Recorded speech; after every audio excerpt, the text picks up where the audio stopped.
Here we go. Hey, hold my beer. And now...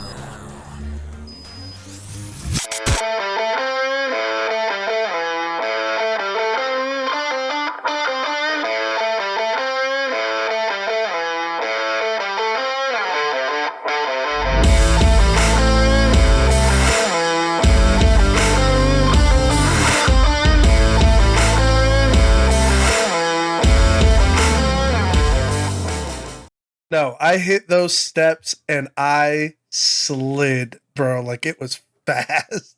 I had no control over it. Yeah, making sure my audio's on. Okay, making sure it was working. But no, yeah, it was that time or the time that Jordan took the eraser over the back of your hand. That's so stupid. And it wasn't that was funny. It was how you were like, that was dumb. And then like 3 weeks later, it was a giant scab. And then like during football practice, it got cut off. And it was like your whole hand was covered in blood. That was gnarly. That was stupid. Like it was. What's cool about that is that scar is finally gone for the most part. It's still there. Like it's a tiny little spot here, but it was at one time like all the way across my hand. I hated it. It was annoying. Sorry, I was writing this down. I don't want to forget it because it was a good question, and I think that you could get it. It's a 50-50 up in the air one. Okay. So we're asking questions of each other because we've been friends for a very long time. That we should get right. Like, so if you're brand new to the Chubby Buddies podcast, here's a great glimpse at what you're going to get. How terrible of friends we probably really are. We have a friendship that spans decades, ladies and gentlemen. This is 2+ decades together. We've been friends since 5th grade is what we're saying, which would have actually been... let's be real with ourselves. We've been friends probably since 7th or 8th grade. We were acquaintances. I'd agree with 5th grade. I'd agree with that. Here's what I would say. I don't struggle saying we were friends since 5th grade because you came to my birthday party. Do I have some times between then and 7th and 8th grade where I couldn't stand you? Absolutely. So it's tough to say we were friends during that time, but certainly by 8th grade year, definitely by sophomore year when you came. Oh yeah, when I moved back from Oklahoma, we were pretty inseparable. Our friendships were all locked in tight at that point. Do you think that was because you got older or because both of us matured over that time, and there was a huge difference in the way we interacted with each other? I was going to say, because I don't... way less sensitive. You were way less of a giggly douche. I don't think that I changed much. No, I don't think I changed much. You definitely grew up. Your time with Grandma helped you grow up in some ways, but also you like really got into weightlifting and stuff, and so like there were things about you that had like matured. Oh, I won't. I'm not going to deny that I matured. You were still. I mean, you're still Bobby. You're always you. Farts are still hilarious. But so yeah. No. Well, how was your? I mean, we recorded 2 weeks ago today. I think it was. Yeah, it was. And the episode was actually supposed to drop Monday, but it'll be today, hopefully. That's okay. I'll have to double back and make sure. That'll be good. How you been, bud?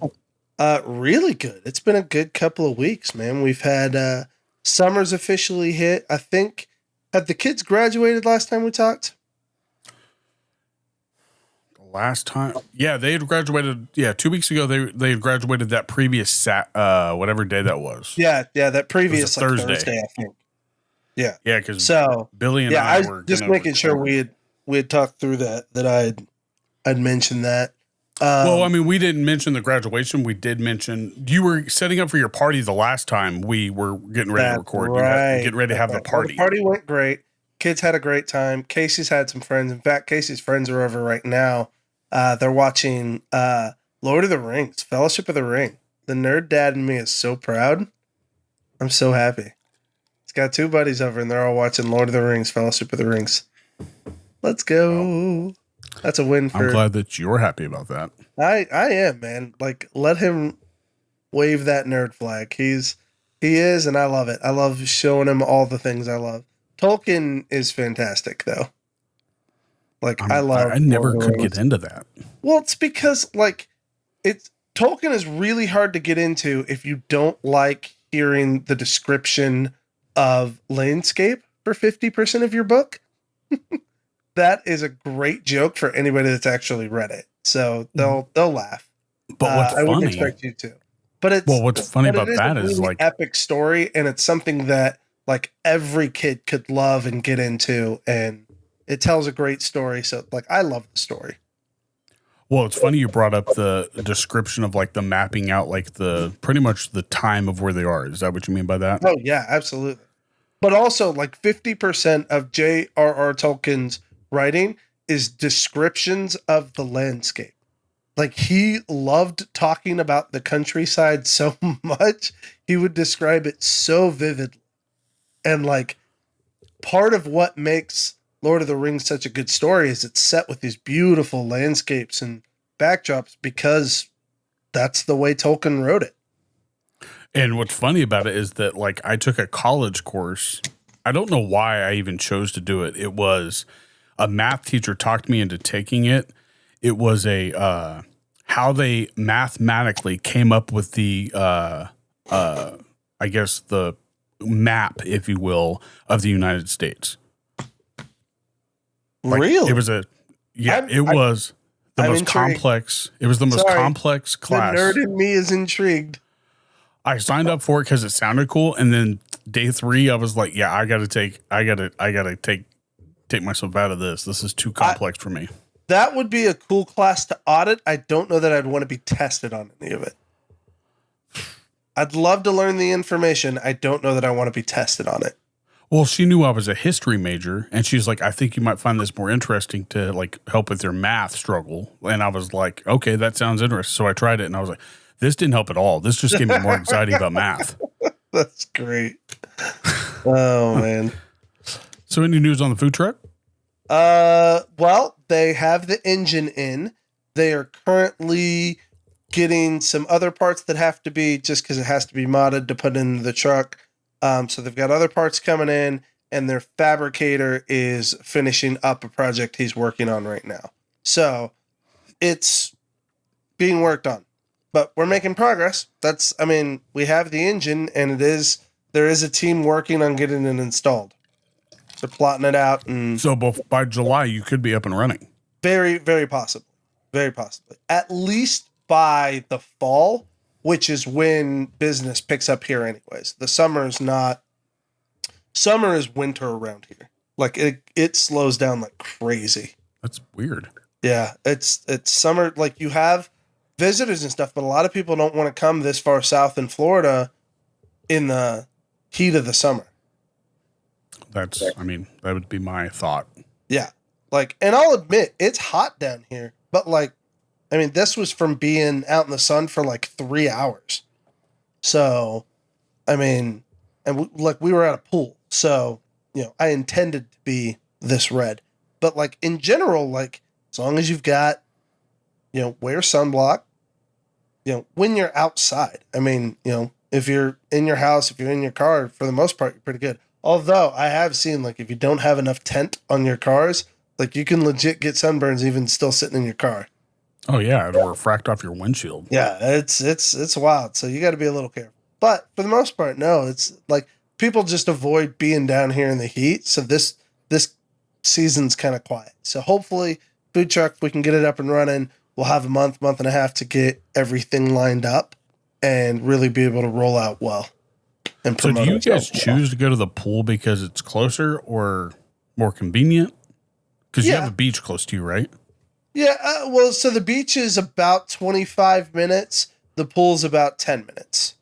And that's the only reason. Well, that, and we're trying to use it as a place to do ministry, to build connections. Gotcha. So, like, part of it is we go at least once a week and hand out popsicles to anyone that wants one. So we take a cooler chest with us and take like 4 bags of those old school popsicles and just like we eat them. So we eat 2 or 3, 4 of them as we're swimming and They're cheap. stuff. Yeah, they're super cheap. So we set a budget for it, and then we're running this event where basically we're handing out popsicles to anybody that wants them and inviting people to church if they want to come. But it's just kind of our way of being what we're calling a slow drip blessing in our community.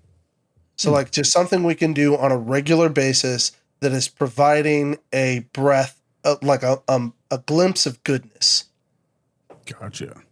So that's just kind of planting those seeds everywhere we can. It's kind of fun. I like it. I just didn't know if you chose to go to the pool because of something or Yeah. Not many people go to the beach. And we still go to the beach pretty regularly too. I'd say at least once a month. But it's sometimes more often than that. Like we're going on Friday. You snacking on anything? Gosh, what am I snacking on right now? Just these Mamba beach stick things, man. These things have been one from Costco. They're not. I have to admit they're not as good as the Magic Stick. Like the Magic Stick is better in my opinion. 2 in 1. Yeah, but this new banana flavor, it's not banana. My favorite of all the flavors, but this is not a half bad banana flavor. What's it missing? I think. Is it too Laffy Taffy flavor? No, I think if it were a little bit more Laffy Taffy-ish or Runts, it would have my vote. But it's. Let me taste it and get a refresher here. Again, not bad. It's good. It's in the mix. I think. You know what I think it is? You know how Mambas are kind of mellower flavors compared to other things? I think the mellowness of this banana is counterproductive.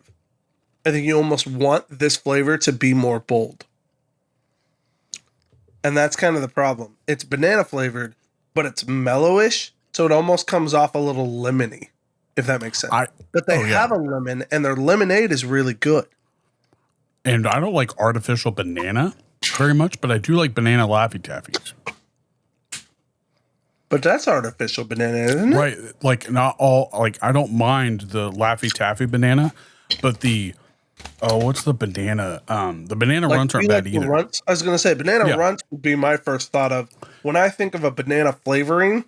Runts, like when you do like a banana Laffy Taffy are two of the things. I don't know if you've ever had a banana. It was called a banana split snow cone that I had once, and it was the syrup. Like that is ruthless. I would not trust a banana syrup. Oh, thank you. It was probably like a banana alcohol, like also banana alcohol. 99 bananas. I would say the struggle with these is that the flavor is a little too mellow. It could be a little bit more potent. But if I would have handed that to you without you knowing it was banana, could you say, "Oh, that's banana"? Yeah. Yeah, I certainly wouldn't think it was lemon. And banana pie, doesn't that have like a lemon zest over the top of it? Like banana cream pie? I don't know. I don't have banana cream pie that often. It doesn't come standard on banana pie that I know of, but that doesn't mean somebody doesn't tweak theirs in that way. So, well, I'm eating these new Oreos. They're what's that chick's name? Let's see. It's on the cookie.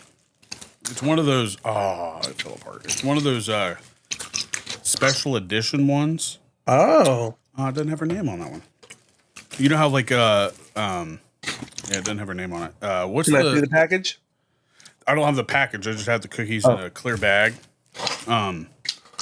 It's not Ariana Grande. Who's the other? Selena Gomez. Selena Gomez's Oreo, and it is cinnamon cream chocolate. Pretty good. Okay. Interesting. But I'm also chowing down on some Old Faithful here. Oh, there you go. Got some. Get you some. Getting your jerky on. Get my jerky on. In a world filled with imitations, there's one name that stands out above all the rest. Rage Beef Jerky, a small batch jerky company that sets the standard for what it means to be 100% grade A quality beef. Rage Beef Jerky is the self-proclaimed world's best beef jerky. But just because it's self-proclaimed doesn't mean it's not true. Rage Beef Jerky is made right here in the USA. It can be found in 5 states across 400 plus locations, ranging from Kansas, Nebraska, Oklahoma, Missouri, and Arkansas. But if you're not near those states, all you've got to do is visit www.ragebeefjerky.com, and you could choose from any of the 6 flavors that they got of jerky or beef sticks. They got both now. They're really good. The flavors are original, teriyaki, hot, cracked pepper, sweet, and spicy, or you can go with my all-time favorite, which is bacon jalapeno. Chef's kiss. Rage Beef Jerky has given our listeners the opportunity to save 15% off their order. At checkout, use promo code Chubby, that's CHUBBY, and save 15% off your order. Don't let your taste buds suffer through any more mystery meat products. Visit www.ragebeefjerky.com and let your taste buds rage. Get your jerky on. Love it. Ooh, it's so good. Dude, I saw a news article, and when I saw it, it looked like somebody was from Florida. Like it looked like a Florida man, Florida man type article. Yeah. I mean, it was still sad, but like when I saw it, I was like, this dude's got to be from Florida, but he was from Louisiana. Okay. Well, I do say Louisiana and Florida are like cousins. I mean, it could be, but like his daughter got left in a hot car, one of those type of things. I was like, oh no. Still doing that. Yeah. Wild. But no, what do we have the question thing coming up. There was something else I brought up to you. Oh, it was that movie thing that I was going to try to do one day, where I give you clues or a list of cast members, and you try to guess the movie. I like that idea. That sounds good. Would you rather do a clue thing, or would you rather do cast members? I feel like cast I might be able to do a little better at. Okay. Well, actually, I might have one. Hold on. There we go. Okay. Let's see if I can pull this, Robert. While you wait, don't forget to follow Rage Beef Jerky on all social platforms. Oh, yeah. Oh, yeah. Here we go. I don't want to give you one that was that I saw on this. It was a TikTok group or a TikTok channel. Okay. All right, here we go. All right, so I'm going to give you a cat. Like, I'll give you, I don't know. Do you want to try 5 or do you want to try 10? What? Do you want to do 10 cast members or 5 cast members? And you get a guess after each cast member that I name to guess the movie. I feel like if I can't get it in 5. Do you want me to give you the first one? How about 5 and a summary? If I can't get it after 5, then you give a brief. How about summary. a year and genre? How about a year and genre and then cast members? Okay. So you want me to give you the year and genre first? Yeah, year and genre, and then I guess lead cast member. That does feel a little too easy. All right, so I will give you the year it came out and the genre, and then I'll start naming off cast members and by so that's 1. So 7 clues, I guess. Is that right? Yeah. All right. So the first clue is it's going to be the year 2000. Okay. And it's a comedy adventure. Comedy adventure. Okay. From 2000. All right. So All right. your first guess. Oh, I'm supposed to guess before you give me it? Okay. Yeah, that's your first clue. Cast the comedy adventure to the year 2000.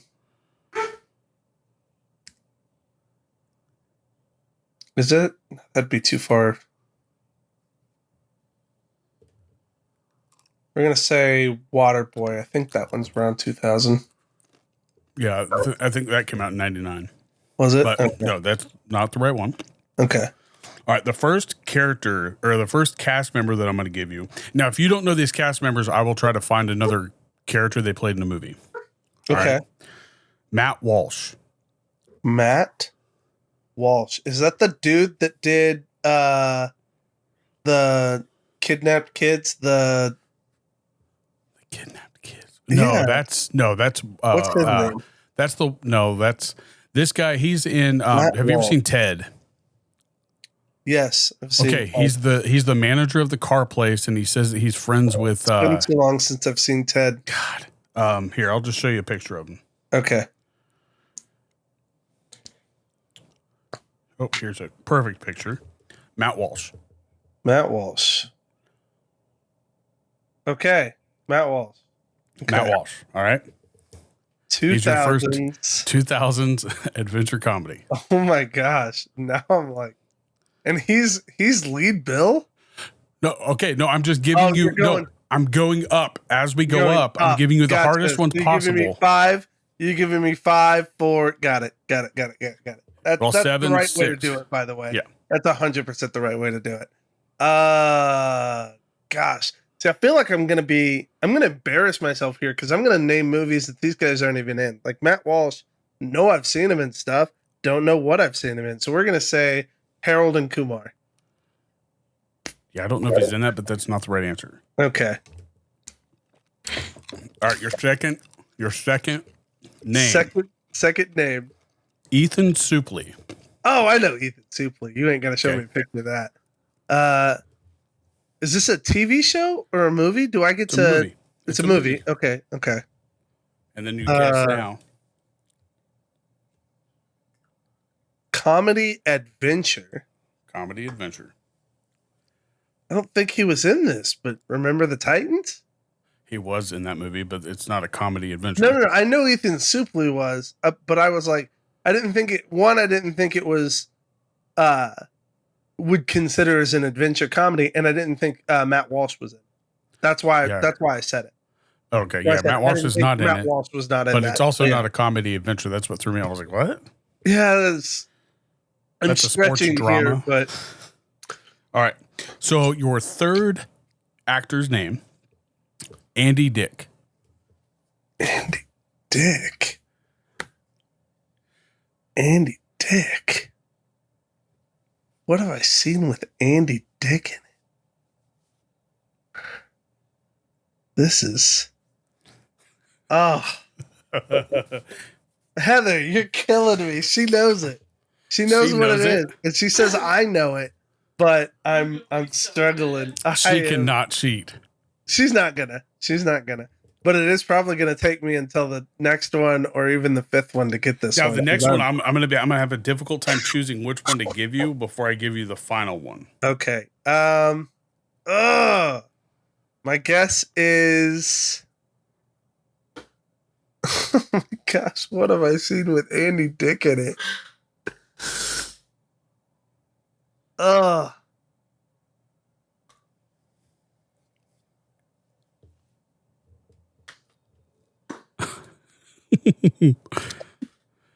Not another teen movie. I don't know. No. All right. So your next clue. All right. And I'm going to give the character that I remember most from this movie. I'm going to give that last. All right. Okay. So your next one in line is Sean William Scott.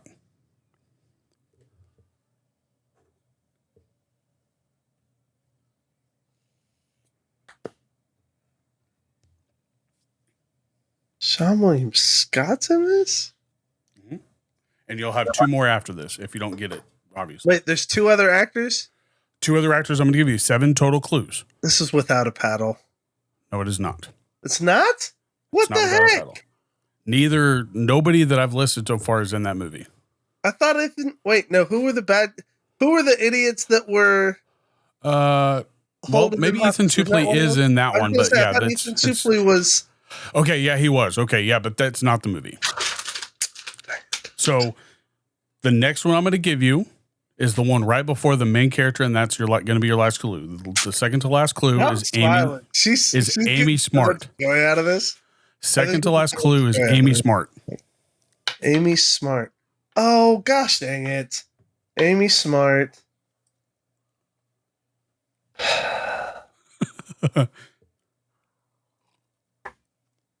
What the freaking heck is the name of this movie?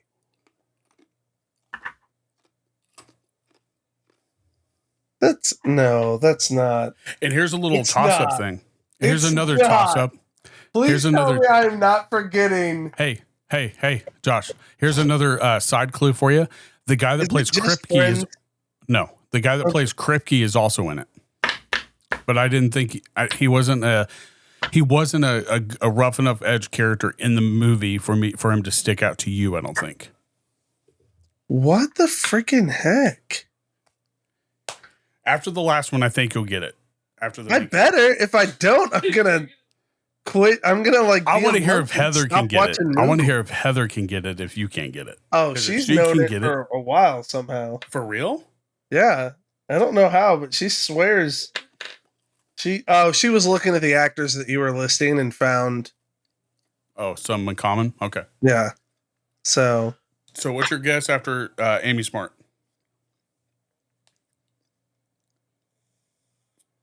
Oh, wait, you did get. Oh, you guessed Just Friends. Yeah. All right, so that's not the right one. So the last clue and the last person that I think stands out the most, Tom Green. Is this? Oh my gosh! Is this Freddy Got Fingered? No. What the heck movie was that then? All right, was, Heather, what is it? was that Euro Trip or? No. Heather, what's Heather's guess? Oh, well, hang on. No. Orange County? Is it the thing of Orange County or whatever? No? Gosh dang it. I want to know what Heather's guess is. What do you think it is, Heather? Oh, I already know. She says she knows. So let her David. Come on, come give it. Road Trip. It is Road Trip. Oh, it is Road Trip. Why didn't you Road name Trip. I don't know you of any didn't other movies. name all the main leads. character. The main character guy, I didn't know of any other movie he was in. That's Like, not if I what would've you were said supposed to do. Breckenmeyer, you know who that is? No wonder I was confused. He didn't name all the leads.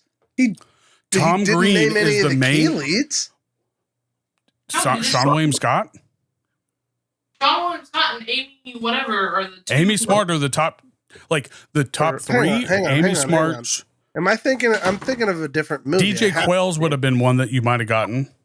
DJ Quails should have been. Yeah, Brecken. You didn't list Breckenmeyer. I just said I didn't know any other movie he was in. Breckenmeyer's the lead. It's literally about him. If you'd have said Breckenmeyer, and if you'd have said, You know who Breckenmeyer was? I know who Breckenmeyer is, and I also know who DJ Qualls is. Those two are probably the most like well known from that movie. I think DJ Qualls is like along the same lines as Sean William Scott. No. Amy Smart and Breckenmeyer are the two main characters. No, I would have. Main. Yeah, I would have gotten this if you'd have said Breckenmeyer and if you'd have thrown in DJ Qualls. I'd have had a much better shot at that. So But who should I have literally, taken out? The quad, the Who should I have taken out? Huh? Who should I have not have one- asked? You never should have bothered with Andy Dick, Tom Green, or Ethan Suplee. They were so Tom far Green down. is the first person you see in the movie. Okay, but Tom Green's role is so freaking small in that. Maybe you start with Tom Green, but That's why I started with Ethan Suplee You because it was like basically gave me 3 cameos, one supporting character and 1 lead character, and it's got 4 I lead tried. characters: Breckenmeyer, DJ Qualls, Paulo Costanzo, and who's Sean Paul William Scott. Costanzo. Oh, He's I would have Ruben. never He's guessed. the nerdy dude. I would have, but I would have never guessed what other movie he was in. He I was went in, off movies. TV shows and stuff, and I don't know that I would have known him off the top of my head. But if you would have said DJ Qualls, if you'd have just done the top 5 like you said you were going to do, DJ Qualls, Paulo Costanzo, Amy Smart, Sean William Scott, Breckenmeyer. Yeah, I would have never guessed. The only reason I didn't say Breckenmeyer, okay, is because I don't know of any other movie he's in. It's not the point. I know that Breckenmeyer is in Road Trip. That's what I know. Is that his only movie that he was good in? Really the only one that he was ever successful in.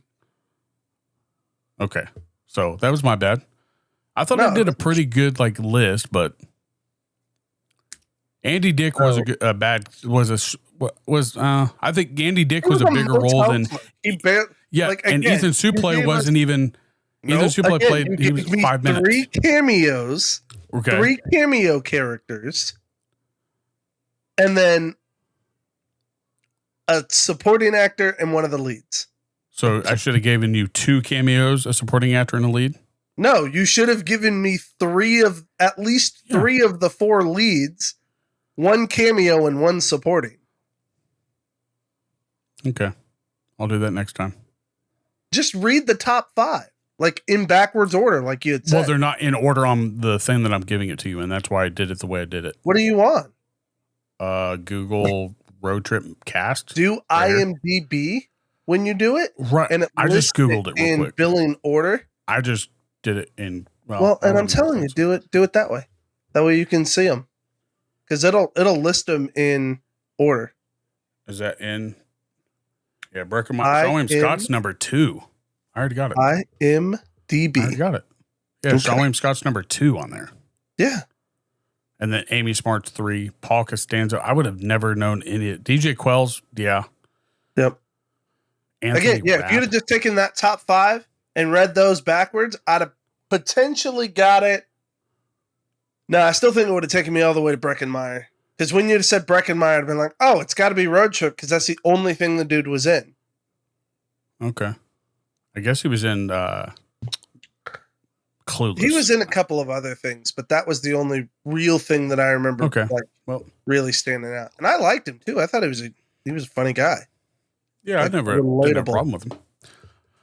Well, I know what to do now. I like it though. I'm down. Let's do it again. That was fun. But should it be the top 5 characters or 7 total clues? So the year and genre. I like year and genre, and then make me guess, and then go from the bottom up through the 5 top build, and I should be able to get it. And if I can't, then yeah, that's like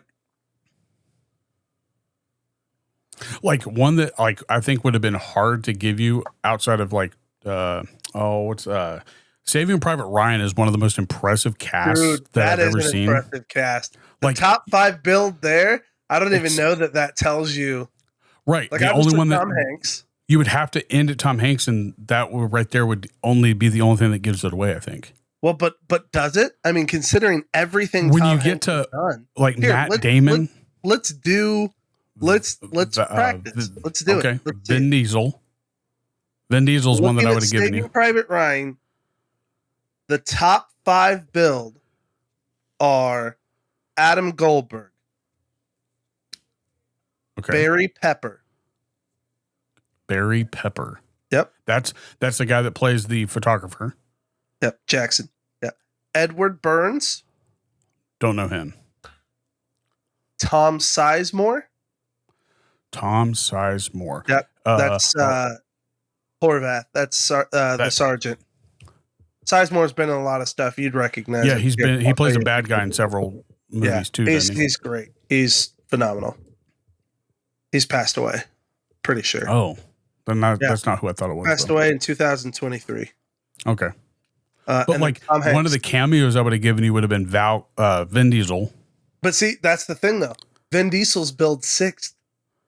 That's weird. Giovanni Ribisi's below that. So Matt Damon is 9. And Ted now is that do they go by the year that came out, or do they go by their popularity now? Sorted by their credit order. So it's as they're credited on the film, which is why I like it, because it isn't necessarily like it's based off of how they negotiated. Gotcha. Like that position. So like, would you have gotten that was Saving Private Ryan? Because I don't think I would have. The only way that I would have gotten it is I think you have to have Matt Damon on there to even give you a chance. I feel like you do too, but then we're picking and choosing. So maybe we say top 3, and then 2 more after that are notable. Maybe you want to say that? Yeah, that's fine. But I think always when you have Matt Damon and Tom Hanks, that right there seals the deal for me, because there's no other movie that I can think of they were in together. Like if I said Tom Hanks, Tom Sizemore, Edward Burns, Vin Diesel, and Matt Damon. Yeah. You'd know it? Yeah. Okay. If I didn't say Vin Diesel, but instead said Paul Giamatti, would you still know it? No, because I would have to see that face. Paul Giamatti?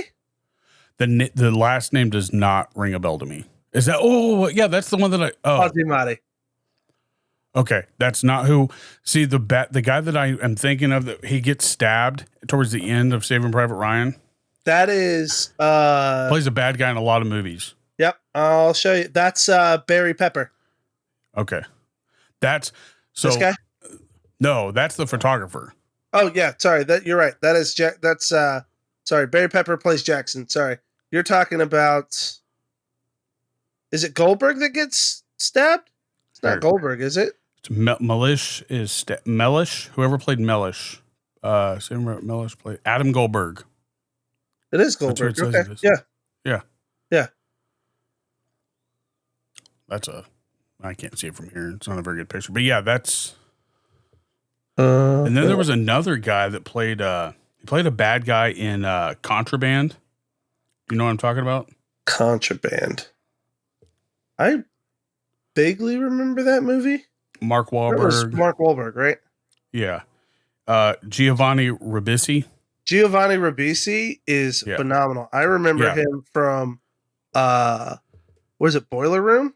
Yeah, Boiler Room with him and Vin Diesel. So those two were in that movie together. Yes. Yeah. So if you see, that's funny. If you said Giovanni Ribisi and Vin Diesel, my first thought would be Boiler Room, because that was a really good movie. So now we know how to do it. But then with the clues, like the only reason why I didn't like those is like with Road Trip, I think you would have to say like videotape. Like that right there throws it pretty narrowed down. I agree with you. I don't think we need the clues. I think let's guarantee that you're going to get year, genre, and top 3 build, and then 2 more that are relevant to memory. Gotcha. That work? Yep. Because I'm thinking like a really good cameo can stand out. Like if I'm thinking like, okay, let me give you a cast list and you tell me if you can name it. Because right. Like hopefully it's a movie I've seen. Bobby's gonna play. You've seen this. So the year is, hang on. The year is 2008. Okay. Genre is comedy adventure.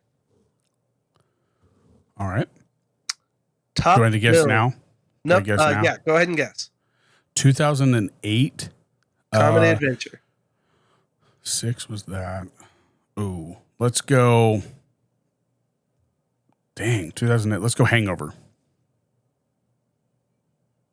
Hangover? Yeah. Incorrect. Okay. So. I don't know the exact year. That's why. Here we go. Cast. Okay. Matthew McConaughey. Matthew McConaughey in 2008. Mud. No. All right. Okay. Okay. Second one. Okay.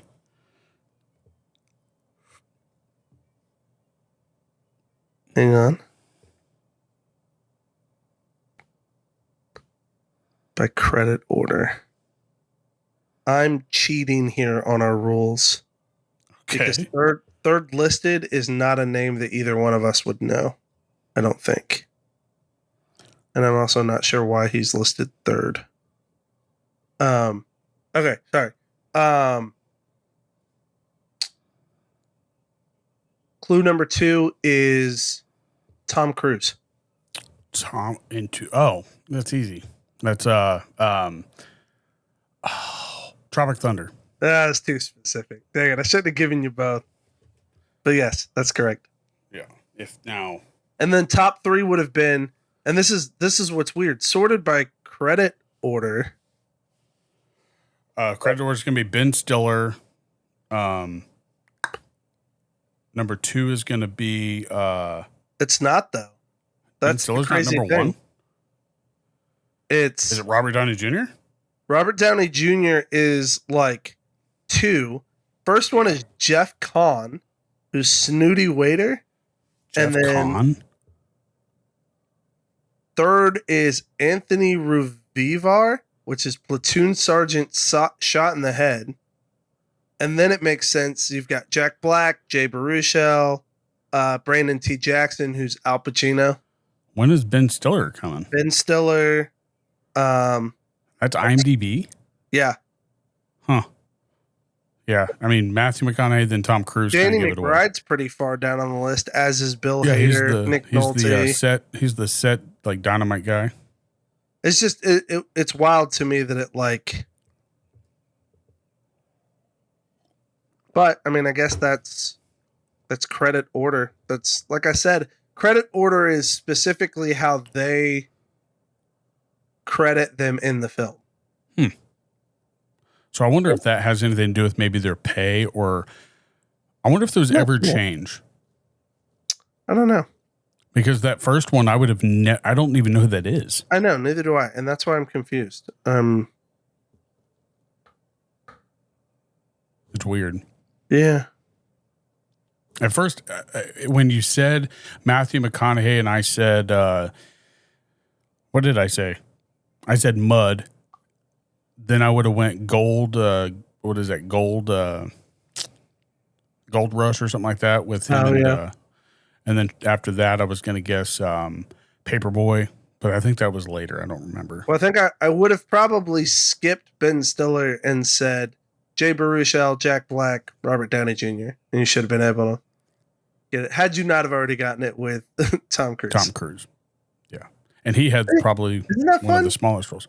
Yeah, and he was a cameo. Okay, like we'll just have to play it by ear, but we'll see what we can do. Like my idea was like I'm trying to trick you by giving you these like big names, but like they might be small in the movie, kind of like how Tropic Thunder was right there. Yes, exactly, and that's a great use of it. I still think though Ethan Suplee I thought was pretty good. Right, but I guess really what I'm driving home is for me it doesn't give me any like.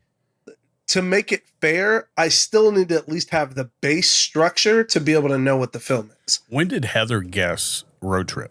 I don't know. The only thing I can guess is who was the first person you said? The guy that Matt Walsh. Yeah, you did say Matt Walsh. And he was a cameo detective. He's the guy that said somebody was definitely raped here. Possibly murdered. Yeah, but Matt Walsh's list isn't super extensive. So when you said Andy Dick, I wonder if Andy Dick was... He's 8th, I think. Andy Dick's first movie item listed is Road Trip. So probably when she heard me asking the question, what have I seen with Andy Dick in it? She clicked on that, looked at the cast. That's his first movie listed? That's his first movie listed. Isn't that nuts? Like on IMDb? Yeah. His known for list. Oh, known for. Okay, not his first movie he ever did. No, okay. Just known for. Like so when you scroll down, it lists the 4 films that they're most known for. Gotcha. Well, we'll have to break it down. I think it's better than how we were doing it originally. Oh, yeah, for sure. I like it though. It's a fun game. It's a cool concept. Well, do you want to get into our little see how good of friends we are? Yeah, let's do it, man. I still have a 5th one, dang it. I had 4. You have a 5th one? I have 4. No. I only have 4. Okay, well, I said that I could name 4 out of 5, and I said I think I could get. Yeah, I think I said I could get 4 out of 5. Oh, well, let's see if you can do 3 out of 4. How about that? Okay, that's fine. I got 4. All right. So, do you want to ask all of yours and then go to me, or go back and forth? Let's go back and forth, and we'll write down our answers as we're. Okay. As we're putting them. I'm going to write down yours. As we're asking them. So are you writing down your answers too? Yeah, I'll write down my answers as you ask.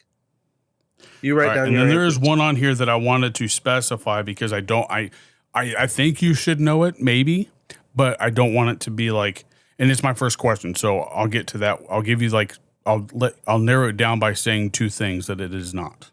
All right. Okay. Because I think you sort of need it. All right. So I'll let you go first. Wait. So hang on. Are we writing down?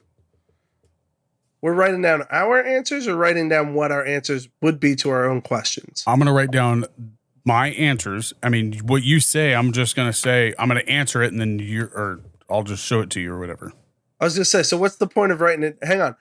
Writing it down would be to verify. Let's write down our answers for our questions. Say, so write down our answers to our own thing. All right. Gotcha. Because that makes the most sense. Sorry, give us just a second, guys. Go open your bag of Rage Beef Jerky and enjoy it. Hopefully it's jalapeno, because that is the best flavor. Let's see here. We're gonna answer these really quickly for ourselves. I'm already done. Golly, Bobby. Hang on just a second. Would it be the shit if your wife got all 4 of these and you got like 2? I don't think your wife would get all 4 of these, because one of them for sure, I don't think she would be able to get.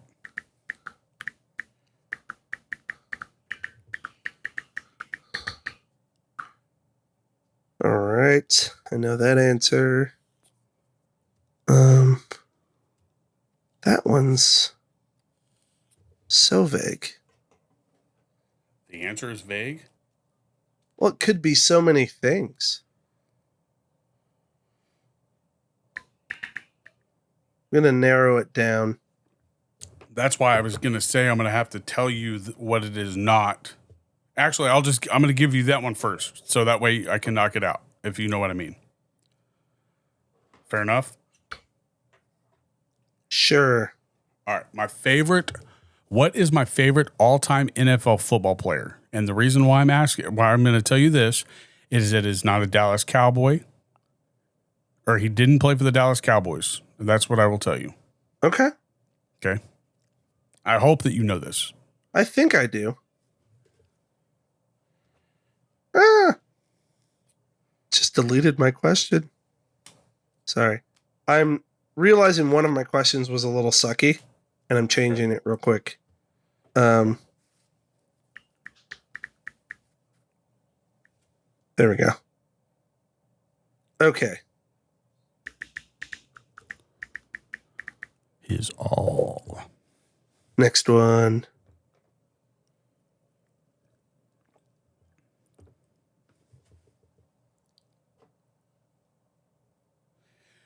And also, wait, before we talk about them, Heartland Championship Wrestling, after this episode drops, this one, they will be traveling live to Salina, Kansas for homecoming. Oh, yeah. Talk a little bit about that. That's exciting. Salina, I think they're, since it's their homecoming, I think they're going to have a few guys that are pretty known to the circuit in Salina. So they've got,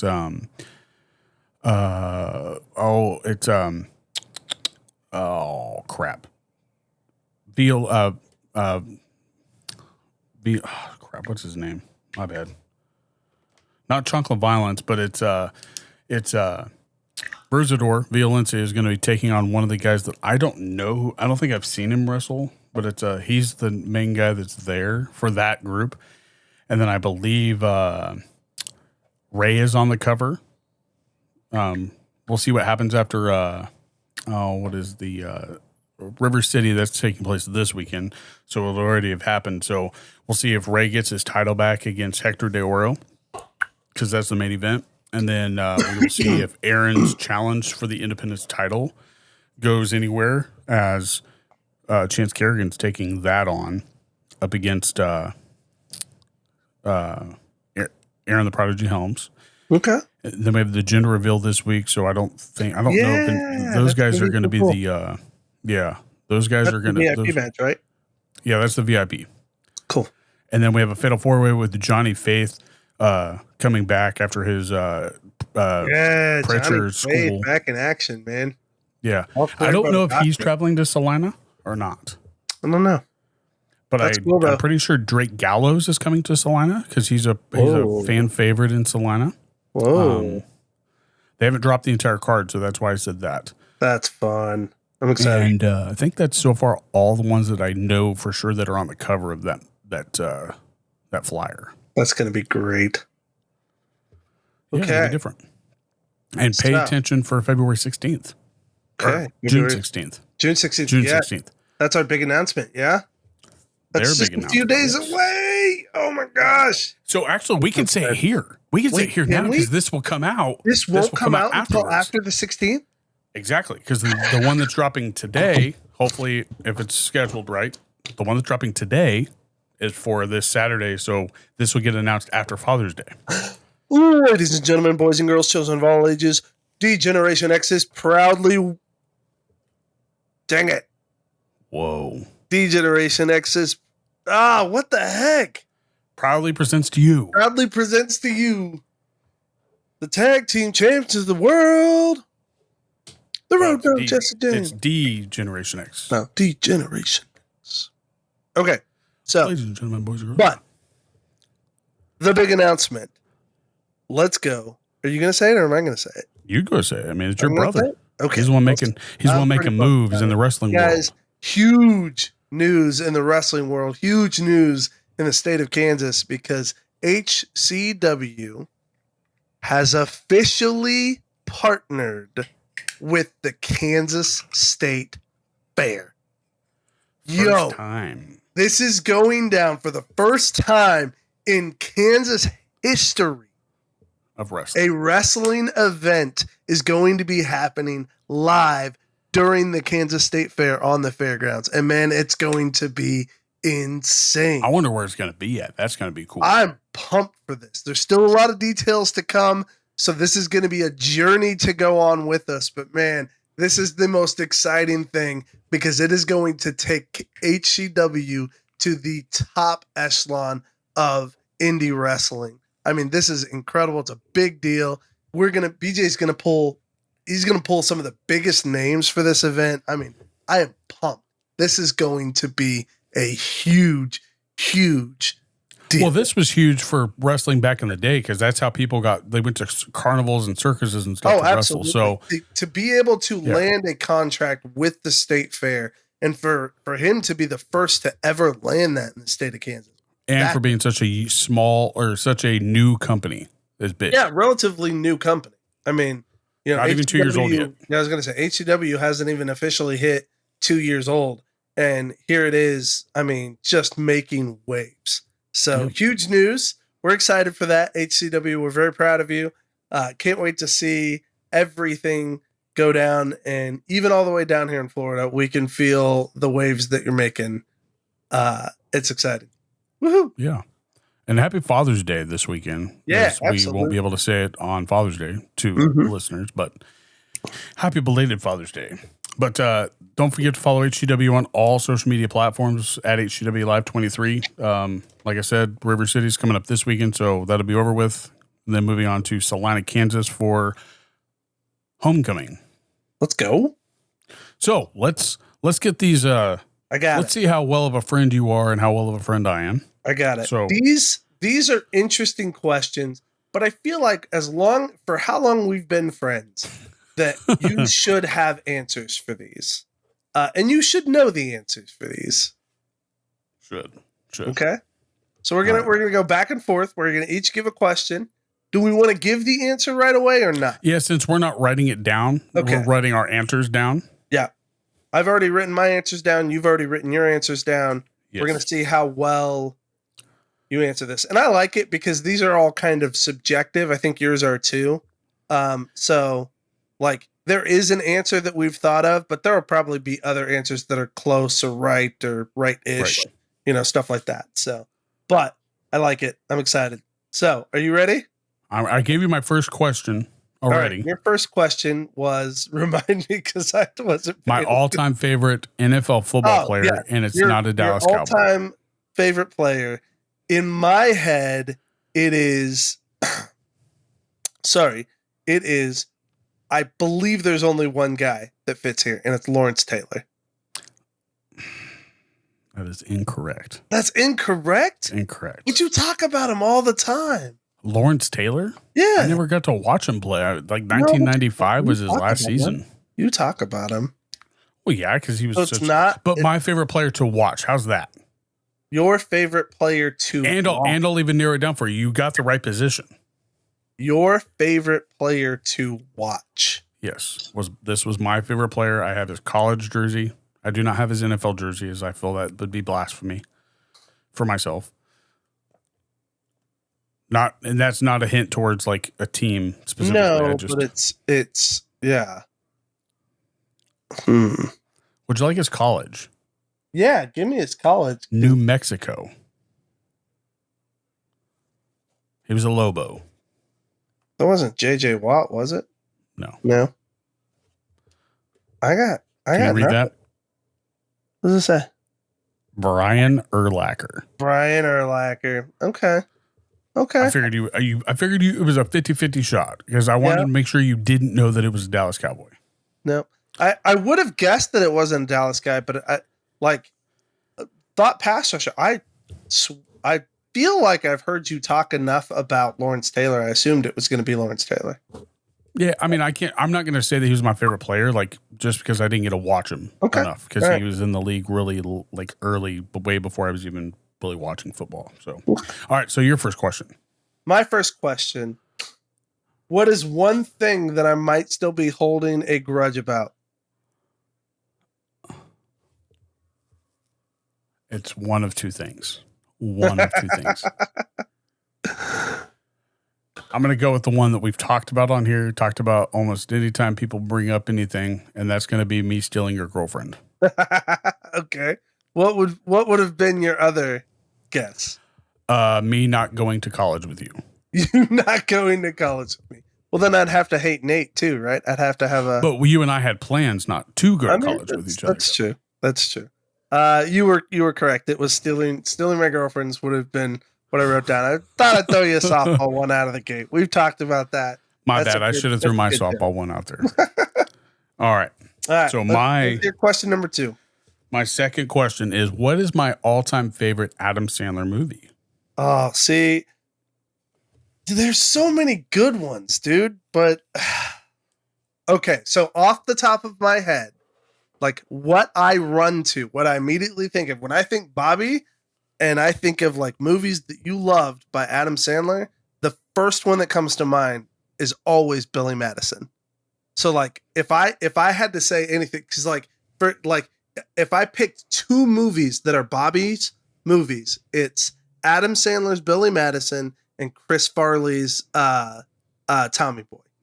Those are the 2 that like I will forever associate with it. So is it Adam Sandler's Billy Madison? It is a fact, Billy Madison, and I did. Yeah, let's go, baby. Billy Madison. My second all-time favorite Adam Sandler movie, which I would have taken as a close second, would have obviously been Happy Gilmore. Happy Gilmore, yes, for sure. Gilmore. Which, how pumped are you? That is just a few short weeks away now. Yeah, I think it's July. Yeah. Early July, like July 4th weekend or something like that. Yeah, just a few short weeks away. Let's go. I'm pumped with all the cameos that are in it. Yeah, it's going to be really good. Watch it with Casey before, because he's never seen the first one. So He's never seen Happy Gilmore. Never seen it. Never seen it. How would you give me that cast? Like to guess that movie before you got to Adam Sandler? Like there's a lot of. I would start with Lando. Come on, really? Not Lando. Lando. Creed. Help me out here.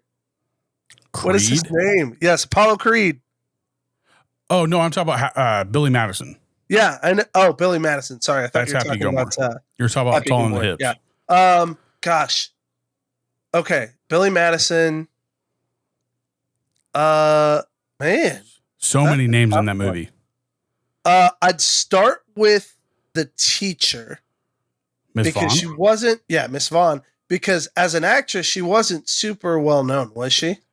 Yeah, I don't know if it was after or before, but I think she was in several, like if I listed her name, would you instinctively know, oh, that's so-and-so from Billy Madison? Billy Madison. Like, hang on, let me pull up Billy Madison real quick. Sorry, we're not changing from our questions. I promise. We're not going to go back to playing the game. So if you would have said Bridget Wilson first, like I think I mean. Yeah, I may not start with Bridget Wilson. That's a good point. Because I would have definitely said hot. Josh Mostel, which is Josh that's Mostel. yeah, that's the principal. The principal. Oh, Yeah. okay.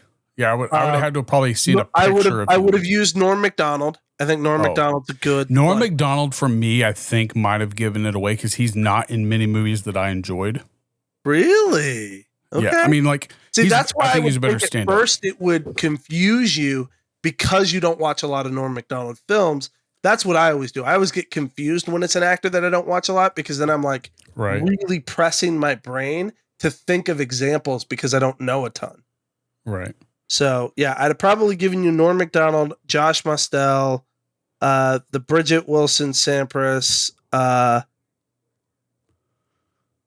Gosh, who else is? Oh, no, and then I would give you just because it's way off there. I would give you oh gosh, with the lipstick and the list. Yeah, it's the one he bullied. What is his name?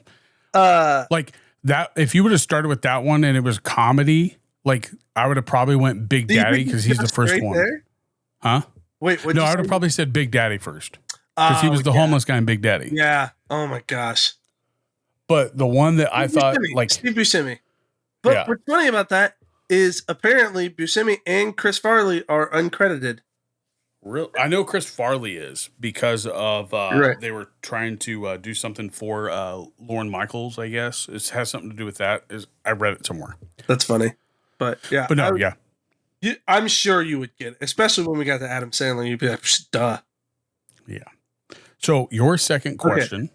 My second question. What is? Oh wait, no, hang on. Right? Yeah. My second question for you. What is my biggest pet peeve that you do? That I do. Yes.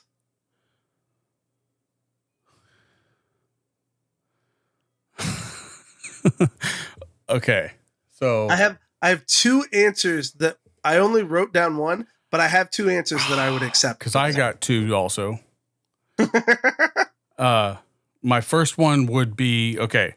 I know that, and I know I do this, and I think it's like it's maybe something that I enjoy to get a cork at, like to get a rise out of you. Too now, especially now, is I say things without accrediting them or getting enough information about, or it's obviously passing gas. Okay, so you nailed it on both of them. See, boom, and it's not just the passing gas. It's farting and laughing. It's the giggling uncontrollably while you fart while being almost a 40-year-old man. Hey, they're still the best. But no, my answer that I wrote down, I almost turned this around and showed you all my answers. That would have been stupid. But I totally wrote it down. Are you something as fact when you're not sure it's even true? 100% true. You 100% got it. I like the way you worded it. Way more polite and like for people to make sense of it, like it's like I'll just randomly say, "Oh, hey, did you hear this person died?" You're like, "Are you sure?" I was like, "Yeah." And and that's the thing. He says it with absolute total bullshit confidence, like with all the confidence in the world that it's actually true. And you're like, man, that's crazy. And then he doesn't know. He saw it one place, or just randomly heard it, or he's making it was it like clickbait. It was like clickbait or something. And he never bothered to double check it. He is your grandmother when it comes to Facebook. Like he has zero ability to discern whether something is real or not. Like he's going to fall for so many phishing scams later in life. I promise you. Oh, all right. Oh, that's funny. There you go, man. 2 for 2. Look at you go. All right. So my third question is, what is my go-to fast food combination? Ooh. Okay, so this is pretty easy if I assume this is what you're going with. And that is French fries and mayonnaise. Specifically McDonald's French fries and a mayo. whole lid of put you out of business mayo. A lid of a cup He wouldn't bother getting the little ketchup things. No, this man would grab a large lid you have to from ask the for rack, and then he would pump that mayo on there, and he would get a mountain of mayo for his McDonald's French fries. Facts. Oh my gosh, that was funny. Love it. All right, your third Okay, question number 3. This works because it's kind of like your first question. It's very unique, Right. and you just kind of have to just know the other person and their interests well enough. Which wrestler would I want to spend a day with? Oh my God. Is this like growing up or like now, like whatever? Like I mean, it'd be true for both, but it was true then and it's true now. okay, Does that help? sort of. Because I know. Okay, I'm just gonna throw one out there that they were around then. If that Right. helps. And is it? Oh man, the only reason I Not say that Austin it's Theory. difficult, huh? I said, What's that? It's not Austin Theory. Right. And the reason why I say like the only reason why I would think it would be difficult is are you wanting to hang out with him because of who he was as a wrestler or who he is as a person? That's why I was like, oh. So if I'm going off of you choosing somebody because of who they were as a wrestler, I'm going to say Sting. Okay. If you're going off of who they are as a human being, I'm going to say, oh my God. This one's difficult, man. This one's hard. I love it. That's good. Sting. And I know you used to piss girls off when you used to imitate Val Venus. But I don't think you would ever hang out with him. I'm going to go with... I love the gimmick. I'm going to go with... Al was the funniest thing. As a person, I'm going to say the Heartbreak Kid. Rob Shawn Van Dam. Michaels? Oh, Shawn Michaels. Sorry. I said Rob Van Dam. Rob Van Dam. Shawn Michaels.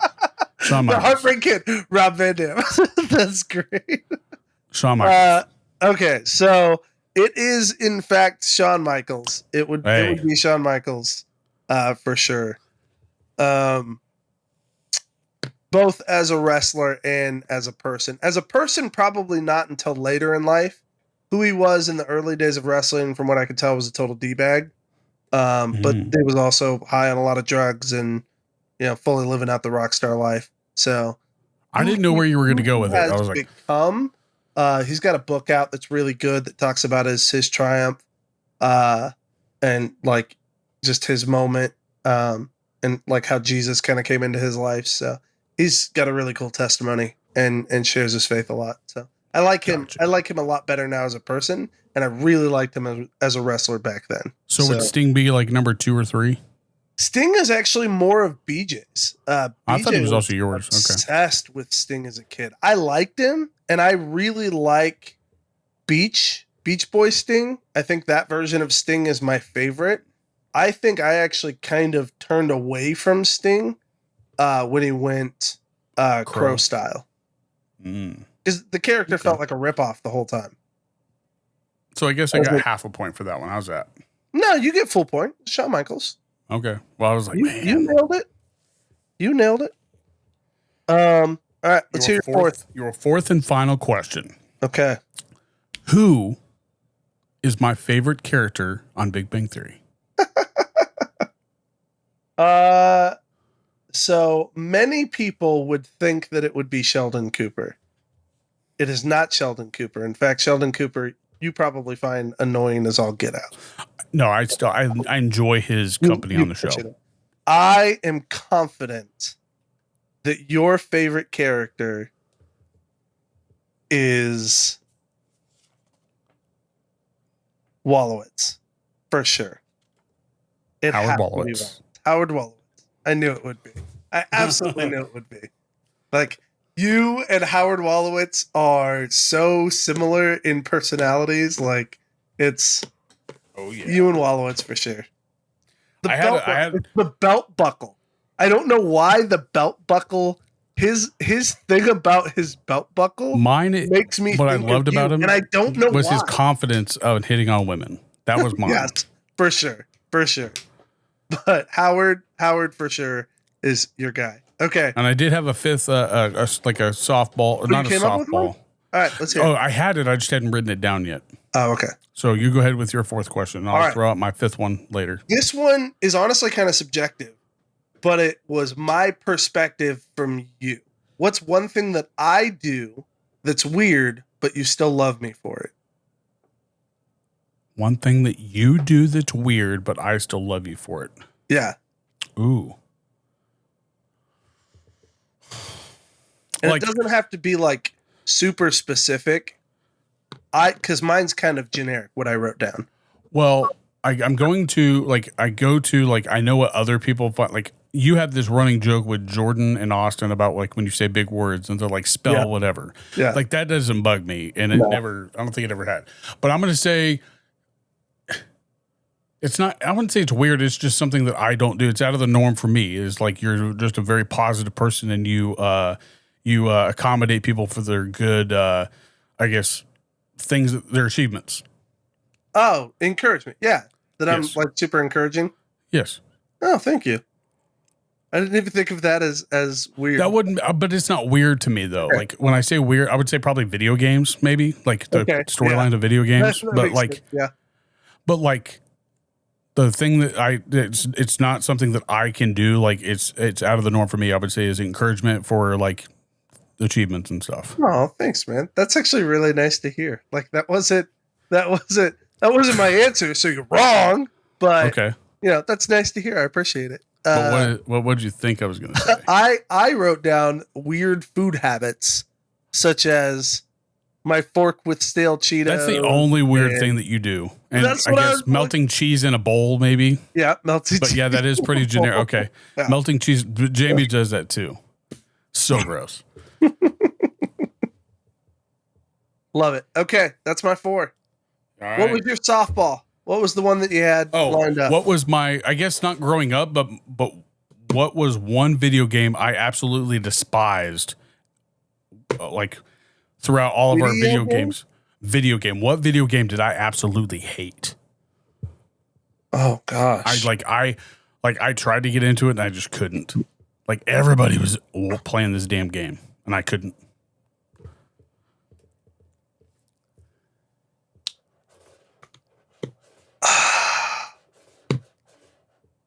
Think LAN parties.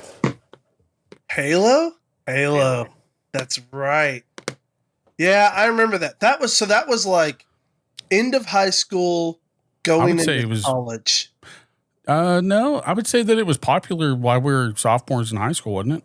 Yeah, Halo? but like no, because when did Halo 1 come out? Halo 2003 or 4? First Halo came out in. That's a guess, though. I mean, that's the first time my brother, I heard the Napoleon Dynamite. God, Gosh. are you guys almost done playing? You're not playing Halo. 2001. Oh wow, so it's older than I thought. Yeah, So we were 8th grade. that's when the first one came out. No, we were. See, I don't remember playing. I freshmen. remember playing it a little. I remember playing it a lot in college. We played Halo 2. See, I remember playing a lot at Mike's house for church, and they set it up in church too, like on the big screen in the chapel. I do for LAN remember parties. that occasionally. Yeah, Mike was fanatic about it. He was good. I couldn't do it. I was like, oh. But anyway, yeah, those I are like my video games. I like it. Halo. Good call. So I think we both did 3 out of 4. Yeah. You missed my football player, and I missed your my quirky thing weird, you do. quirky habit. So not bad. Not We're too not terrible shabby. friends. We're Not too terrible shabby. friends. We're all right. All right. So let's break down some sport. Oh, hey, Cubs are number 1 still. Just saying. And You they're know 5 what? games. You You guys can are 5 shove games it. back, I think. You guys have an easy schedule right now. We're not even in the dead heat of the summer yet, sir, and we are nipping at your heels. So you just keep on talking that smack and just you wait, because we got all the speed and all the defense, and if we can just get some good pitching going, We've got a pretty competitive ball club. I'm impressed with where we're at, honestly. I honestly, this has been one of the coolest years for both of our teams. This has been really exciting. I don't want to see either one of our teams take that back. I don't want to see my team fall from grace here at this battle. You, on the other hand, I would love to see you guys start tanking. So, I mean, if I'm being honest, with baseball, it's so wild though. To tank in baseball is so. Well, it's just it can come out of nowhere and you can't shake it. And Yeah, just like but you can't. But sometimes you can shake it, and that's baseball players are so superstitious, man. Like, and that's why when I you get think into a funk and you can't break out of a funk. Oh, or if you get into a funk, it's funner to watch somebody that was in a funk get out of a funk. oh, that's a blast. I love seeing that. That's where we started. The Rockies are probably in a funk and then started coming out of it. Those Rockies are looking really rough. good for us. What's he said? No. What? Oh, I thought Heather said something. Oh, she was outside the door. She was talking to But somebody. baseball. They've had some crazy plays in baseball. Oh, like yeah, crazy. For sure. Ooh. The softball tournament's pretty. I think it's over. I'm not sure, but Oklahoma got beat up by Texas Tech. I think we talked about that last time. Yeah. But I think it should be over. Baseball. I don't know if the baseball World Series is over yet for college. But I think. How about that? Did you see that Panthers fight? The Panthers and the Oilers hockey fight? Oh yeah. The 5-on-5? Yeah. That's nuts. It is Stanley Cup. That's nuts. But it was nothing like the Canadians booing our national anthem. Canadians versus Americans in the Four Nations game. That was an epic fight, dude. That was so cool.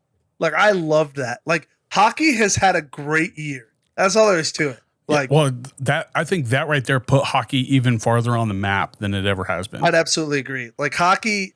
If hockey isn't in your mind an American sport yet, you got to move your thinking forward, because it's much better live to watch than it is on TV, though. But it's been exciting. They had a high scoring game. I want more of it, man. They had a high scoring game for the first game, I think. Yeah. I can't get into NBA, so like that playoffs.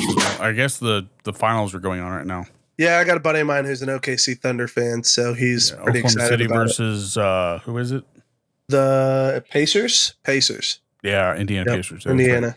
Yeah, because that's why. What's his name? Pat McAfee's so pumped right now. Oh yeah. Well, plus Caitlin Clark is blowing WNBA like. She's like. I don't want to give anybody else the Michael Jordan like tag as like she's the Michael Jordan of women's basketball, because I don't believe that to be true. Changing viewership of the sport. Yeah, Caitlin Clark's changed the viewership of the WNBA in the same way that Michael Jordan changed it for the NBA. Yeah. But I love how like people are she's so like her tenacity. Yeah, she's just like she's a fighter, dude. She reminds me of Jason Williams in a way, not like her ball carrying, but her like just the way that she carries herself on the court. She's like, man, get out of my face. I don't know enough basketball players to Jason Williams, White Chocolate. You didn't? I thought you watched him in the '90s. Sorry, my bad. But no, yeah, White men can't jump. Okay, yeah, nothing to compare there too. And Wesley Snipes. I haven't seen the spinoff show or movie or whatever it is they came out with yet either. I watched Space Jam. That's Michael Jordan. I refuse to watch LeBron James. I haven't seen the LeBron one. I've only seen Michael Jordan. And I was running around the other day. We get these Dream Team jerseys for church once we kind of level up.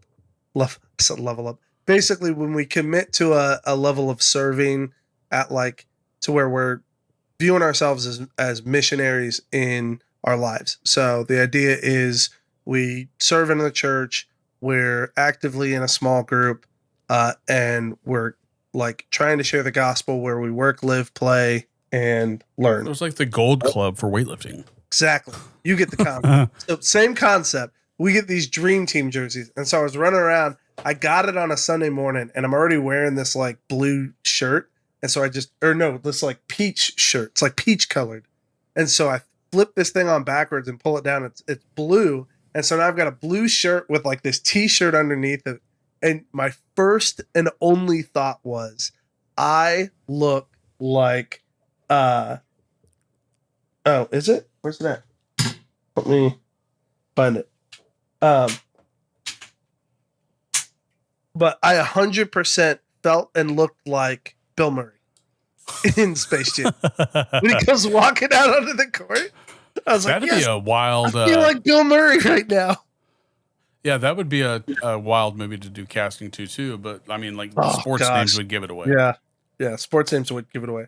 But Bill Murray, you'd have to say Bill Murray, and then you'd say, oh gosh, what's the guy who played in Jurassic Park too? The bigger guy, but was really good, really dramatic. Because he plays. No, he was in Jurassic Park 1, not 2. That's sorry, 2 as in also. Also, okay. Yeah, he's also. I know him. It's I forgot his freaking name. He was also in Seinfeld. He was that guy. Yeah. No. Gosh. Why do I have to do this? But he was. Yeah, he's in Jurassic Park. He's got the. It's in a bunch of stuff. Yeah. Oh, there it is. Check it out. Yeah. So it's this jersey. Oh, okay. And you could see like the vibe. It says Captains on it. Gotcha. So yeah, so I'm throwing this over like a peach shirt, and it just like has that like warm ups kind of look that. Does your wife do it on the cricket? Huh? Is your wife putting them together on the cricket? No, those are actually ones that we had custom made for us. So the dream team. The dream team. Come on, it's lamb. Anyway, about sports. Church logo. Yeah, it's a church logo on the front. And then it just says Captains on the back. Cool. Just made for more. Made for more. The Gathering. All you're missing is a visor upside down backwards. Exactly. Wait, what? Wayne Knight. Wayne Knight is his name. Yeah, I would have never guessed that name. I see. That's, yeah. But character's name, yes. Because his character in Seinfeld is so despised. It's like. What is his name in Seinfeld? Newman. Newman. That's right. Hello, Newman. Hello, Newman. Can I get a hello, Newman? Hello, Newman. Hello, Newman. But no, other sports that's been going on. There's a big thing going on in the NFL with the Bengals and their rookie guy that they drafted. Yeah, I heard about that. This contract that they're trying to land where it's like if he doesn't, like at any point in his career, like if he what was it? It's like people are claiming that it's unprecedented, but like it really isn't. Okay, but like it's never been done with a player's contract that it has the impact over multiple years. Right. That's and the there's new part. it's the verbiage that he's upset about. It's not necessarily like what he's signing, it's how he's signing it and for how long he's signing it for. So like if his career like tanks or he gets hurt or whatever. Right. And that's the problem. Yeah. The contract, if I remember right, the issue has something to do with if he defaults on a performance-based asset at any point, it can default not just on that year, but all future years. And another thing that like I forgot who, one of the guys I was listening to, Coach Jason, the guy that did Last Chance U on Netflix. He was saying like something that made sense. He said, yeah, like it would make, he said it wouldn't look as bad if he would just go, because he's refusing to go to camp and all that other stuff. If he wouldn't refuse and he would go to camp before he signed it, because right now he's still getting paid for what he's owed for being picked first overall or for the Bengals, right? He said if he would go and do these other things, I think it would raise less, I guess, red flags for the team, and he would be able to argue more on his behalf of, look at what I'm doing. I'm showing up to OTAs. I'm showing up to mini camps and all this other stuff. Like, I don't know if that makes sense to you, but like he made it, he worded it in such ways like that contract doesn't need to be signed until before the season, like before we get to a certain part of the season. Right. But, and he is right from his perspective. From a player's perspective, they've got to begin that leverage talk soon because they may have to think of an alternative plan if they're not willing to sign this contract. And also, I think he's a wide receiver too, isn't he? Yeah, I think so. Yeah, and like it doesn't look good for like him anyways, just because they just signed two of the best wide receivers in the league to huge contracts. Yeah, if it's But the same thing's going on in Jacksonville. Players' ability to earn future money, I have a problem with it. If it's because to me, there shouldn't be. Let me take that back. I truly don't know the situation well enough to throw in an answer here. Right. Because and that's why I said like theories about what he's trying to work through, but I don't actually know what they are hoping to get out of this. I just, from what I can tell, from what I've heard reported, it is a contract issue, and the debate is over like defaulting on not guarantees, but on performance bonuses. But a default can have impact on future years, which that to me is weird. Like if it is that simple, that to me is weird. I think if a player gets injured, it should affect that year's performance guarantees. Yeah, it's almost backwards. So like if you like normally with older players, they give them bonuses for reaching like so many yards passing or a QBR rating of this. Right. And it's a little bit backwards. So if you drop below this, then we're not going to give you this much money next year. Right. And so that to me is like basically, and the problem with that is it's a total shift in mindset of now punishing a player for not producing based off of what you give them. Yeah. I mean, so like I can see from both ways. I have an issue with a coach saying, hey, if you don't make at least 500 yards, we're not going to pay you this bonus. If the coach is the one who determines whether I run 500 yards or not. Or plays at all. Yeah, or plays at all. Or play calling. Like, versus if you run 100 or 500 yards, you'll get this bonus. Right. Well, then I'm going to do everything I can to compete and show my coach that I want that spot, that I'm worth plugging in third down situations or plugging in the third quarter when we're up by 20. You know, I'm going to do what I can to prove to my coach that I'm worth it to fight for that money versus this idea of, oh, if you're no longer useful to us, you know, we have the power to cut you off and shut you down. Because then that really handicaps a player with their ability to negotiate. Especially if coaches know what the, I guess, stipulations of a contract is. That to me is the biggest downfall is the moment you start punishing a player and taking away their funds based on something that you control, that's a problem. Rewarding a player that even if it's something that you have control over, it still gives them the motivation to go that extra mile. Yeah. And that's the thing. You're trying to find, you know, cohabitable ground where you can both push that extra mile to achieve something that nobody else is willing to do to achieve. And I agree that that he should try to find that middle ground with him. But I also see it from like, go out and prove why you think you should get that. That way you have leverage when you go and try to restructure this contract or the verbiage of it. Like there's like, to not participate in OTAs, like all that's doing is just giving them more leverage. I don't disagree with his assessment. I think the best thing the kid could do is probably get there and get to practice and get to showing up. Yeah. But I do think if it's as simple as I've said, I do have an issue with it. And I think it's questionable behavior from a leadership that doesn't want to reward players. They want to manage an investment. And I don't think that's the right culture you want to create. Well, that right there's almost that nil. People. It's almost sort of that nil money at that point. Like this isn't an investment. These are people. And you want to produce behavior by rewarding behavior. Right. Like, so. All I'm happy with is that the Cowboys aren't really in the conversation for doing crazy shit yet. So that is exciting for you, man. It's nice to have a break, isn't it? I mean, give it time though. Jerry Jones is bound to do something nuts. I don't know like what he could do at this point. Like I think the worst thing Bobby, is you be over careful. with. You better knock on some wood right now, man. No, I'm saying him as an owner, like there's not much he could. I mean, he's not going to go over his salary cap, obviously. So like that right there is probably the worst thing you could do from his I guess position. Yeah. But then the next thing would be firing your head coach like before the season starts, which like that wouldn't be that crazy. Hired this guy and he fires him before he even gets. That wouldn't even be that crazy though. Like that.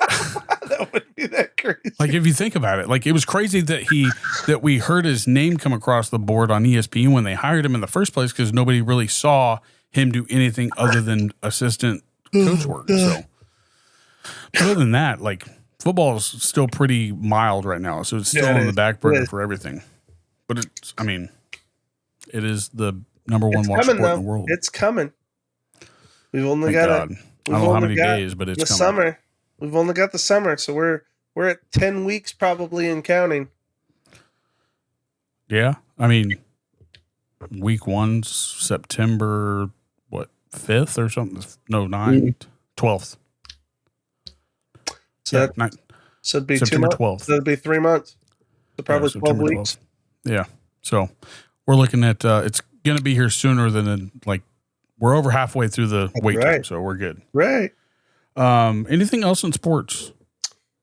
Man, not that I can think of. Knock out entertainment. I got some movies to talk about, man. Movies. Oh, I got some movies. Movies to talk about. Let's talk about them. Have you seen it yet?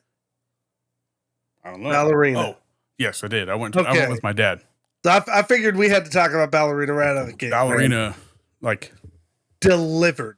Just it delivered.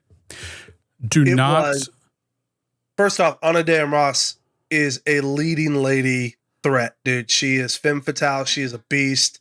Like, let her lead as many action movies as she wants. She can carry her own weight. She did phenomenal. This is what I will say too.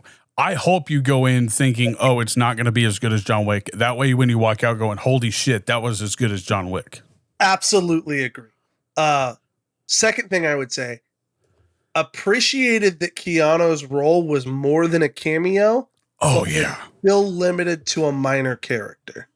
What he did was what we see in wrestling every day. He put somebody over that nobody knew. He put her over. And he really didn't have to do that much. When you truly look at his screen time and what he did for this movie, he did not have to do much. And it was super impactful. Yeah. The visuals, still just as amazing. Some of the shots, oh my gosh, I was just enthralled and jaw-dropping when they're hitting their angles. This movie is a great buffer. Champ. Oh yeah. Gosh, she knows how to like her.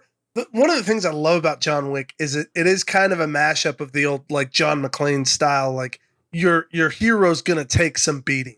Okay. Oh yeah. He's not coming out of this, scratch free.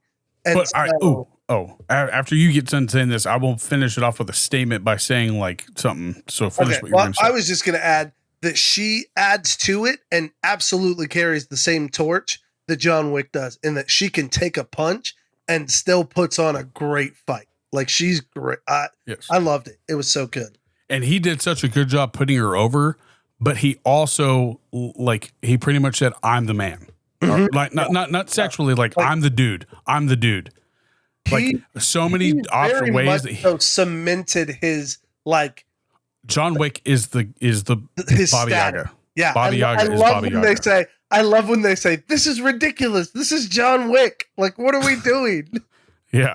Well, like the way that he got off I don't want to give it away. The way that at the end of like how he got introduced at the end was like a wrestling entrance. So good. It was so good. It was like, laid we out had so well.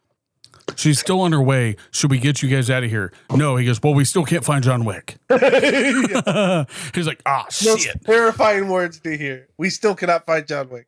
He's gone missing. Uh-oh. Yeah, we still no sight on John Wick. So, to be clear, Ballerina, can't miss it. You need to see it, preferably in theaters. Very much its own movie. Story. It's its own movie. However, it does. If you are a fan of John Wick, it is an absolute brilliant addition to the series. It is a great little like side story that could branch off and become its own. You could give me 3 movies of Ballerina and I would go nuts for it. Like I loved it. And I love the story that they're getting at with it. I like that backstory.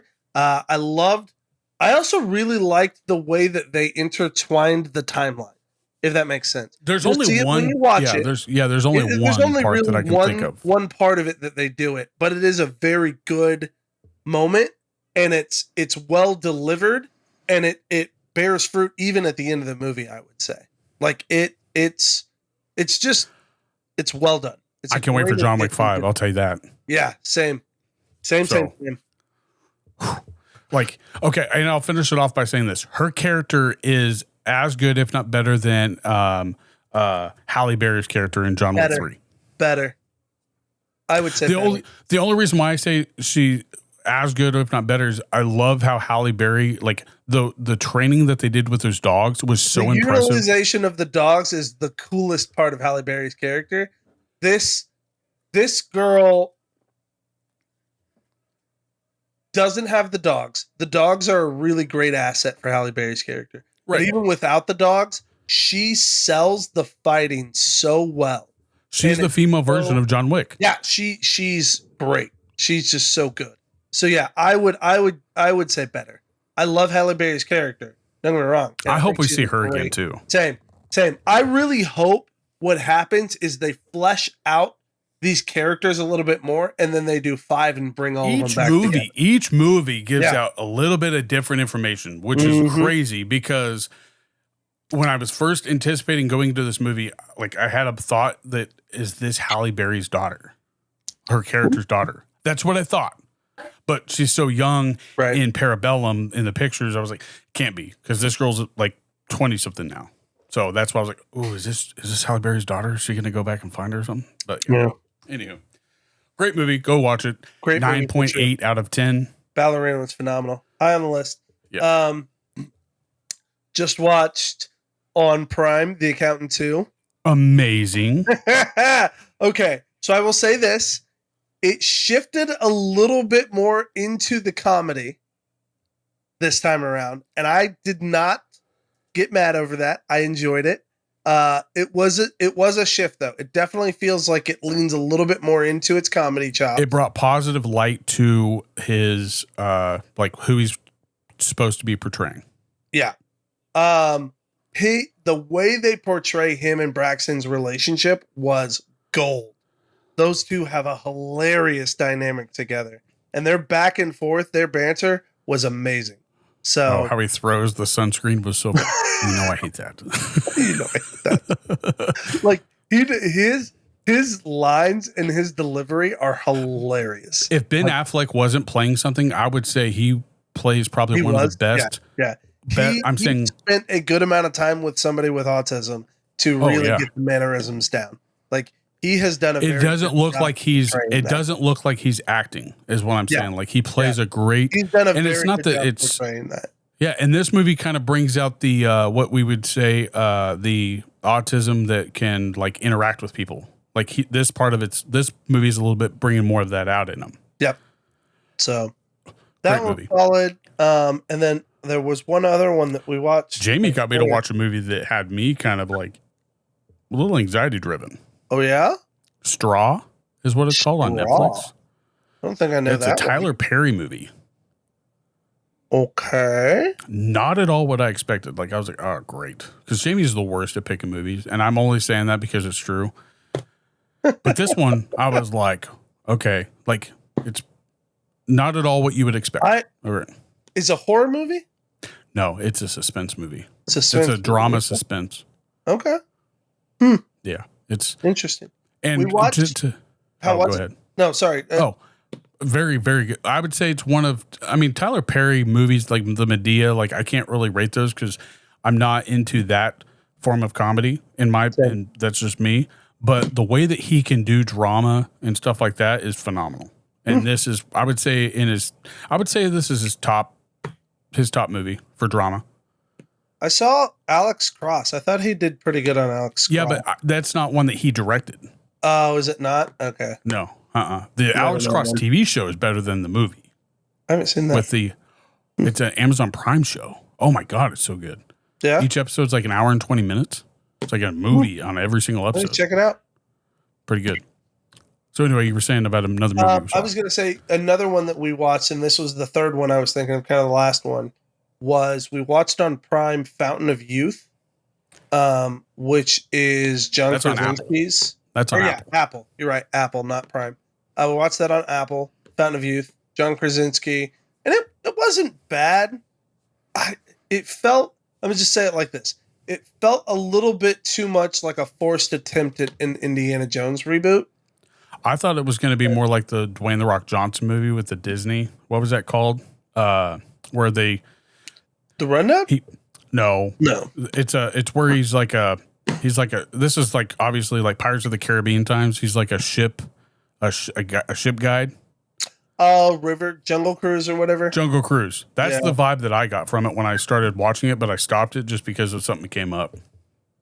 No, I mean, I guess maybe I would say it's, he plays like a very like, not eccentric, like very encouraging, but also like very, like National Treasure vibes.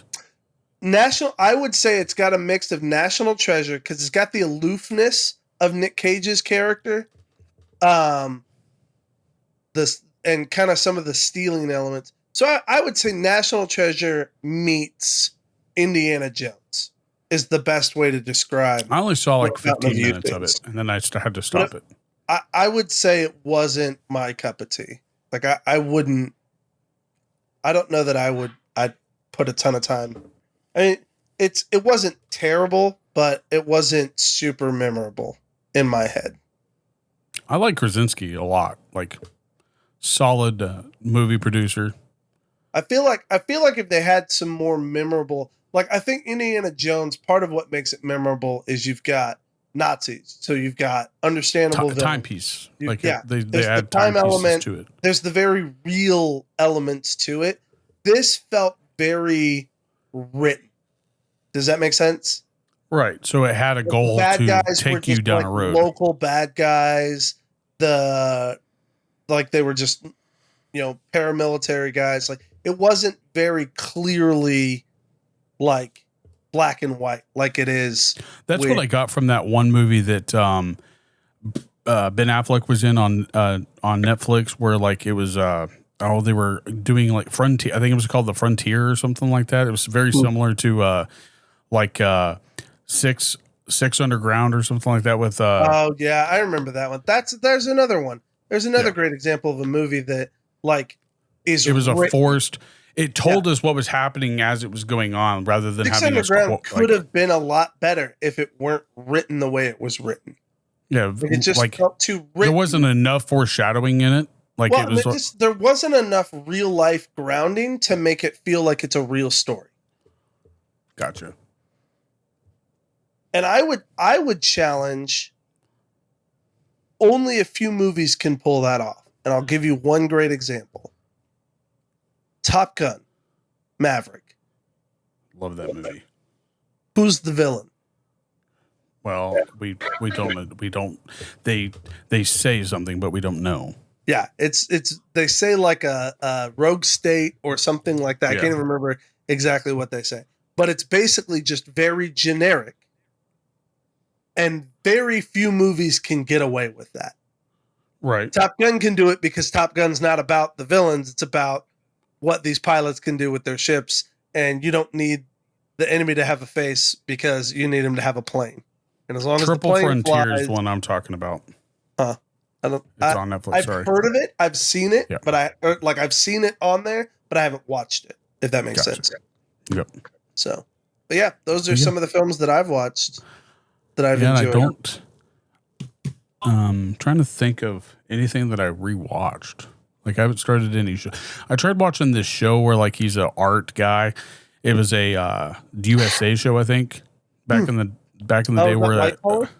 White Collar, yeah. Like it's very, I don't even know how to put it. It's not bad by any means, but it's also nothing like excites me to go, oh, I want to watch this now. You should go back and rewatch Psych. I didn't mind Psych. Like I watched Psych. You should go back and rewatch it. I'll tell you this: every show that brings in a musical episode, it pisses me off. Pisses me off. I hate it. Why? Every long running series does that, and it pisses me off. Some of them do it pretty good. Some of them make it funny. Don't do it. Scrubs. Scrubs' musical episode was comedy gold. I couldn't get into Scrubs. That wasn't for me. Really? It just wasn't my cup of tea. You know that's the same guy who did Ted Lasso, right? Yes, but it just wasn't.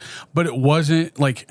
I think Ted Lasso. I think it's because there's so many medical TV shows out there. I think that probably drew me away from it. But like, it wasn't even medical in nature. It was so good. No, but like soccer, comedy's like, about relationships. we shouldn't be like. I never would have thought I would have wanted to watch anything about soccer. Fair enough. So they just know how to. That's what I started watching. Go watch the one that Jamie got me to watch. What did I say it was? Tyler Perry. Straw. The straw. Yeah. Very. Okay. Very good. Very well done. I would say that was the most memorable movie that I've seen from Tyler Perry. Okay. Well, I don't know when, but I'll check it out. It's all right. But I think that's an episode, bud. Yeah, same. We found out that we are great friends. We are great friends. We know each other pretty well. I could ask you some like stump you questions. I thought you were going to. I was kind of grateful that they weren't nearly that difficult. I wanted it to be something that I know that like I couldn't do something that I was that I knew that you wouldn't get, obviously, like what I do regularly now. Sure. Yeah. We don't spend nearly enough time to know each other that well now, but not at all. We still know each other.